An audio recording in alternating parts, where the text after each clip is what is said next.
November 2ನೇ ತಾರೀಕು ಚಿತ್ತಾಪುರ ಪಟ್ಟಣದಲ್ಲಿ ಭಾರತೀಯ ದಲಿತ ಪ್ರಾಂತರ ಸಂಘಟನೆ ವತಿಯಿಂದ ಬಸವೇಶ್ವರ ಸರ್ಕಲ್ನಿಂದ ಡಾಕ್ಟರ್ ಅಂಬೇಡ್ಕರ್ ಸರ್ಕಲ್ ಮಾರ್ಗವಾಗಿ ಚಿತ್ತಾಪುರ ಪಟ್ಟಣದಾದ್ಯಂತ ಶಾಂತಿಯುತವಾಗಿ ಪಥಸಂಚಲನ ಮಾಡ್ತಾ ಇದ್ದೆವು. ಒಂದು ಸಂವಿಧಾನದ ಕೈಯಲ್ಲಿ ಸಂವಿಧಾನದ ಪೀಠಿಕೆ ಮತ್ತು ನೀಲಿ ಧ್ವಜಗಳು ಹಿಡ್ಕೊಂಡು ಒಂದು ಇಡೀ ಪಟ್ಟಣದಾದ್ಯಂತ ಪಥಸಂಚಲನ ಮಾಡ್ಲಿಕ್ಕೆ ಈಗಾಗಲೇ ಜಿಲ್ಲಾಧಿಕಾರಿಗಳಿಗೆ ಮನವಿ ಕೊಟ್ಟಿದ್ದೆವು. ಜಿಲ್ಲಾಧಿಕಾರಿಗಳು ನಮ್ಮ ಮನವಿಗೆ ಸ್ಪಂದಿಸಿ ಆದೇಶ ಒಂದು ಅನುಮತಿ ನೀಡಬೇಕಂತೇಳಿ ನಾವು ಆಗ್ರಹಪಡಿಸ್ತೇವೆ. ಮತ್ತು ಅದೇ ರೀತಿ 2ನೇ ತಾರೀಕು ನಡೆಯತಕ್ಕಂಥ ಕಾರ್ಯಕ್ರಮಗಳಲ್ಲಿ ಎಲ್ಲ ಪ್ರಗತಿಪರ ಚಿಂತಕರು ಮತ್ತು ಎಲ್ಲ ದಲಿತ ಪರ ಸಂಘಟನೆಗಳು ಮತ್ತು ಸಾಹಿತಿಗಳು ಎಲ್ಲರೂ ಸಹಿತ ಬರುವ 2ನೇ ತಾರೀಕು ಚಿತ್ತಾಪುರ ಪಟ್ಟಣದಲ್ಲಿ ಭಾಗವಹಿಸಬೇಕಂತೇಳಿ ನಾವು ತಮ್ಮ ಮುಖಾಂತರ ಮನವಿ ಮಾಡ್ಕೊಳ್ತಾ ಇದ್ದೇವೆ. ಈಗ RSS ಪಥಸಂಚಲನ ಕೂಡ 2ನೇ ತಾರೀಕು ಮಾಡ್ಬೇಕಂತ ಹೇಳಿದ್ದಾರೆ. ತಾವು 2ನೇ ತಾರೀಕು ಯಾವ ಉದ್ದೇಶ ಏನಂತ? ನಾವು RSS ಮಾಡೋದಕ್ಕೂ ನಮ್ದಕ್ಕೂ ಏನು ಸಂಬಂಧ ಇಲ್ಲ ಸರ್. ಆ ಸಂಘಟನೆ ನೋಂದಣಿ ಆಗ್ಲಾರ್ದಂಥ ಸಂಘಟನೆ.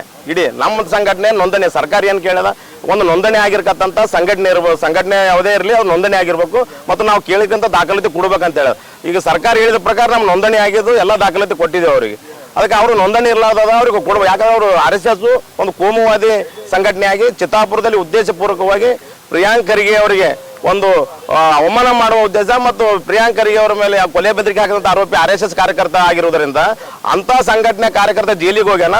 ಆ ಸಂಘಟನೆ ಚಿತ್ತಾಪುರ ಪಟ್ಟಣದಲ್ಲಿ ಅನುಮತಿ ನೀಡಬಾರದು ಅಂತೇಳಿ ನಾವು ಮಾನ್ಯ ಸರ್ಕಾರಕ್ಕೆ ರಾಜ್ಯದ ಮುಖ್ಯಮಂತ್ರಿಗಳು ಮತ್ತು ಗೃಹ ಮಂತ್ರಿಗಳಿಗೆ ಆಗ್ರಹಪಡಿಸ್ತಾ ಇದ್ದೇವೆ ಸರ್. RSS ಚಿತ್ತಾಪುರ ರೀತಿ ಅಲ್ಲ, ಕಲಬುರಗಿ ಮತ್ತು ಇಡೀ ರಾಷ್ಟ್ರದಲ್ಲಿ ಇಲ್ಲೇ ಪಥಸಂಚಲನ ಮಾಡಿದೆ. ಚಿತ್ತಾಪುರಲ್ಲಿ ಅಡ್ಡಿಪಡಿಸ್ತಾ ಇದ್ದಾರೆ ಅಂತ RSS. ಈಗ ನಾವು ಚಿತ್ತಾಪುರದಲ್ಲಿ ಉದ್ದೇಶಪೂರ್ವಕವಾಗಿ ಅಡ್ಡಿಪಡಿಸ್ತಾ ಇಲ್ಲ ಸರ್. ಚಿತ್ತಾಪುರದಲ್ಲಿ ಇರತಕ್ಕಂಥ ಶಾಸಕರು ಮತ್ತು ಸಚಿವರಾದಂಥ ಪ್ರಿಯಾಂಕ್ ಖರ್ಗೆ ಕೊಲೆ ಬೆದರಿಕೆ ಹಾಕಿದಂಥವ್ರು ಯಾರು? RSS ಕಾರ್ಯಕರ್ತರು. ಬೇರೆ ಗ್ರಾಮೀಣ MLA ಗಳಂತೂ ಕೊಲೆ ಬೆದರಿಕೆ ಹಾಕಿಲ್ಲ. ಇಲ್ಲಿ ನಮ್ಮ ಉತ್ತರ ಕ್ಷೇತ್ರ ಮೇಡಮ್ ಅವರಿಗೆ ಕೊಲೆ ಬೆದರಿಕೆ ಹಾಕಿಲ್ಲ. ದಕ್ಷಿಣ ಕ್ಷೇತ್ರ ಹಂಗೆ ಬೇರೆ MLA ಗಳಿಗೆ ಅವ್ರು ಯಾರು ಹಾಕಿಲ್ಲ.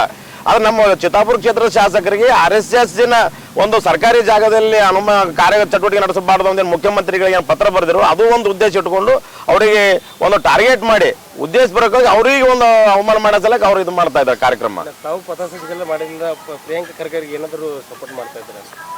ಇಲ್ಲ, ಪ್ರಿಯಾಂಕ್ ಖರ್ಗೆ ಅವರಿಗೆ ನಮ್ಮ ಸಂಘಟನೆಗೆ ಏನು ಸಂಬಂಧ ಇಲ್ಲ. ನಾವು ಸಾಮಾಜಿಕ ಸಂಘಟನೆ ಮತ್ತು ಸುಮಾರು 25-30 ವರ್ಷಗಳು ಸಾಮಾಜಿಕವಾಗಿ ಹೋರಾಟ ಇದು ಕಾಂಗ್ರೆಸ್ ಪಕ್ಷಕ್ಕೆ ಮತ್ತು ಪ್ರಿಯಾಂಕ್ ಖರ್ಗೆ ಅವರಿಗೆ ಇದು ನಮಗೆ ಏನು ಸಂಬಂಧ ಇಲ್ಲ ಸರ್. Thank you.